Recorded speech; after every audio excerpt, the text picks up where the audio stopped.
बिस्मिल्लाहिर्रहमानिर्रहीम। अस्सलाम वालेकुम नाज़रीन, आप यूट्यूब चैनल देख रहे हैं। मैं इमरान खान हूँ। आज का सबसे बड़ा सवाल ये है कि इमरान खान साहब जेल में क्यों हैं और वो जेल से बाहर क्यों नहीं आ पा रहे। क्या उनकी पार्टी उनको जेल से बाहर लाने में संजीदा है? और बार बार जो एलिगेशंस लगाए जाते हैं कि इस पार्टी को तमाम वोट जो पाकिस्तानियों ने दिए वो इमरान खान साहब को जेल से बाहर निकालने के लिए दिए थे, तो अभी तक इमरान खान साहब जेल के अंदर क्यों हैं और वो बाहर क्यों नहीं निकल रहे? क्या पार्टी कंप्रोमाइज़ हो चुकी है? ये सारे सवाल आते हैं जो बार बार उठाए जाते हैं। मैं कुछ फैक्ट्स आपके सामने रख देता हूँ और इसके ऊपर हम ऐसी डिबेट करेंगे कि जिसमें वो चीज़ें सामने आ जाएंगी जिन्हें हम नॉर्मली नज़रअंदाज कर देते हैं। देखिए, एक चीज़ तो ये है कि एक मायूसी फैलाई जाती है, बार बार ये कहा जाता है कि इमरान खान साहब की पार्टी सारी की सारी बिक गई, सारे लोग कंप्रोमाइज़ हो गए और सब लोग जो है वो अब उस तरफ से खेल रहे हैं, लोग एस्टेब्लिशमेंट के साथ मिल गए या हुकूमत के साथ मिल गए। ये बातें बार बार की जाती हैं। देखिए, जो इमरान खान का साथी है ना, वो इमरान खान का साथी है। अब हो सकता है कि कुछ लोग ऐसे हैं जो ज़्यादा सख्ती बर्दाश्त कर सकते हैं, कुछ लोग ऐसे हैं जो उतनी सख्ती बर्दाश्त नहीं कर सकते। सबके अपने अपने अलग अलग लेवल्स हैं ना। लेकिन इमरान खान के दुश्मन तो नहीं हो सकते। यानी जो लोग इमरान खान साहब की पार्टी में आज भी मौजूद हैं, वो कुछ ना कुछ तो उन्होंने कुर्बान किया ही हुआ है ना सबने। अब अगर इमरान खान साहब को बाहर लाना है तो पाकिस्तान तहरीक इंसाफ क्या क्या सकती है, सबसे पहले उन चीज़ों पर गौर कर लेते हैं। नंबर एक, अदालती जंग। पहली चीज़ तो अदालत होती है ना। तो अदालत में क्या पाकिस्तान तहरीक इंसाफ ने इमरान खान साहब के मुकदमात को ठीक लड़ा? तो इसका जवाब है कि जी, मुकदमात तो ठीक लड़े, बल्कि ज़्यादातर मुकदमात में इमरान खान साहब को बाइज्जत बरी करवाया है। अदालत के अंदर पाकिस्तान तहरीक इंसाफ के वकला ने झंडे गाड़े हैं, ज़बरदस्त तरीके से काम किया है। तमाम तरफस्तायत और हथकंडों के बावजूद पाकिस्तान तहरीक इंसाफ के वकला ने अच्छे मुकदमात लड़े हैं। हाँ, ये ज़रूर है कि बाज़ जगह पे हम ये निशानदेही करते रहे कि पाकिस्तान तहरीक इंसाफ को वकला के पीछे आकर खड़े होना चाहिए, अदालतों में बार बार जाना चाहिए, प्रेशर बढ़ाना चाहिए, जो पाकिस्तान तहरीक इंसाफ बाज़ औक़ात नहीं बढ़ा पाती। लेकिन कानूनी जंग में पाकिस्तान तहरीक इंसाफ ने अपना काम किया है।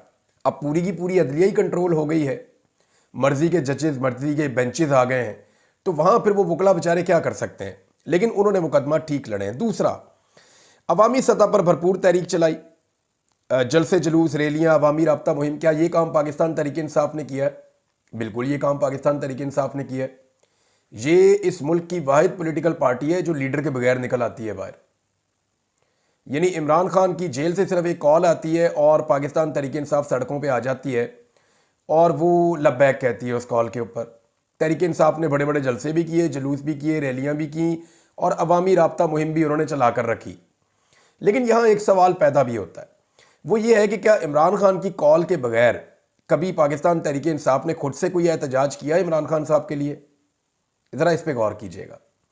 यानी पाकिस्तान तहरीक इंसाफ ने इमरान खान साहब की कॉल पे हमेशा लब्बैक कहा, लेकिन पाकिस्तान तहरीक इंसाफ की जो क़यादत बाहर मौजूद है, उन्होंने अपने से कोई प्लान किया कि अब हम इमरान खान साहब की रिहाई के लिए फ़लाँ जलसा करने जा रहे हैं, फ़लाँ जगह जुलूस करने जा रहे हैं, फ़लाँ जगह पर एक रैली निकालने जा रहे हैं। जब भी ऑर्डर दिया, चाहे पेशावर का है, चाहे स्वाबी का है, चाहे इस्लामाबाद का है, चाहे लाहौर का है या जहाँ का भी है, वो इमरान खान साहब ने ऑर्डर दिया। इमरान खान साहब के अहकामात के ऊपर एहतजाज किया गया। खुद से पाकिस्तान तहरीक इंसाफ ने इनिशिएटिव नहीं लिया, उन्हें खुद भी इनिशिएटिव लेना चाहिए था। बदतरीन रुकावटें भी उनके रास्ते में, यानी जितनी रुकावटें उनके रास्ते में डाली जाती हैं, इतनी रुकावटों के साथ तो घर से निकलना मुश्किल होता है।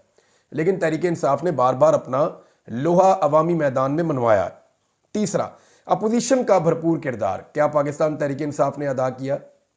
तो कई जगह पे पाकिस्तान तहरीक इंसाफ ने बेहतरीन अपोजिशन की है, चीज़ें जो हैं वो पूरी दुनिया को बताई हैं, चीज़ों को हाईलाइट किया है, असेंबली के अंदर आवाज़ उठाई है, सेनेट के अंदर आवाज़ उठाई है, हुकूमत को टफ टाइम दिया है, प्रेस कॉन्फ्रेंसेस की हैं, वाइट पेपर्स के ऊपर काम किया है। लेकिन कई जगहों पे जहां उन्हें काम करना चाहिए था वो काम नज़र नहीं आया। मिसाल के तौर पे बहुत सारे ऐसे इशूज़ हैं जहां पे अपोजिशन को फ्रंट फुट पे आना चाहिए था, अपोजिशन फ्रंट फुट पे नहीं आई। 26 नवंबर के बाद अपोजिशन जो कुछ कर सकती थी वो हमने देखा कि अपोजिशन उन चीज़ों को उतने ज़ोरदार तरीके से बाज़ जगह पे कर पाई और बाज़ जगह पे नहीं भी कर पाई।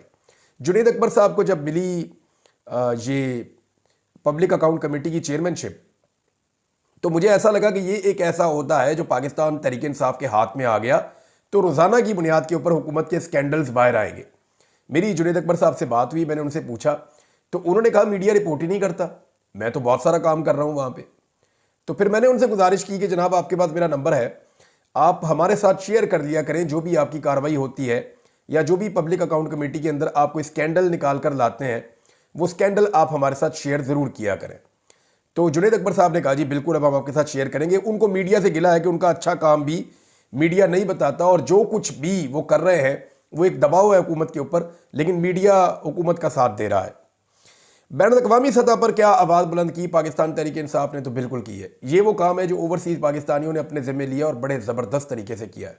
बहुत बड़े पैमाने पर पूरी दुनिया में पाकिस्तान में होने वाले मज़ालिम के बारे में बताया है, इंसानी हकूक़ की खिलाफ वर्जियों के बारे में बताया है, ख़वातीन और बच्चों के साथ जो जुल्म और ज़्यादती हुई उसके बारे में बताया है, पाकिस्तान में जो इस वक्त पार्लियामेंट की सूरत हाल है, जो रियासत की सूरत हाल है, उन तमाम चीज़ों के बारे में ओवरसीज़ पाकिस्तानियों ने पूरी दुनिया को आगाह किया है।